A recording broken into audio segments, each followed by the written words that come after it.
मोहम्मद घोरी एक टर्क जो कि सेंट्रल अफगानिस्तान का रूलर था। उसने भारत के बारे में बहुत कुछ सुन रखा था। उसने दिल्ली पर रूल करने की नियत से 1191 एडी में अटैक किया। उन दिनों दिल्ली में रूल कर रहे थे हमारे अपने hero Prithviraj Chauhan.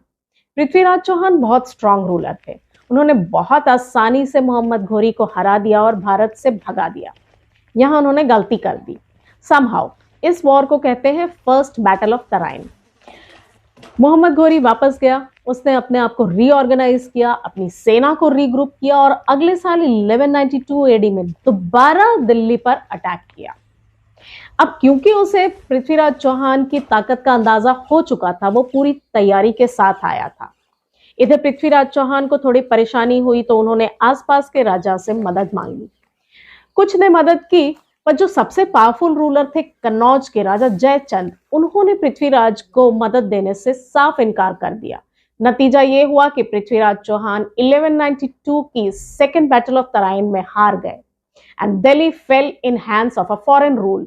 And unfortunately तब से लेकर के 1947 तक दिल्ली फॉरेन रूल के अंडर में ही रहा। वो वॉर हम इसलिए हारे क्योंकि हम यूनाइटेड नहीं थे। So the moral of the story is condition चाहे जो भी हो, आउटसाइडर्स के सामने यूनाइटेड रहो।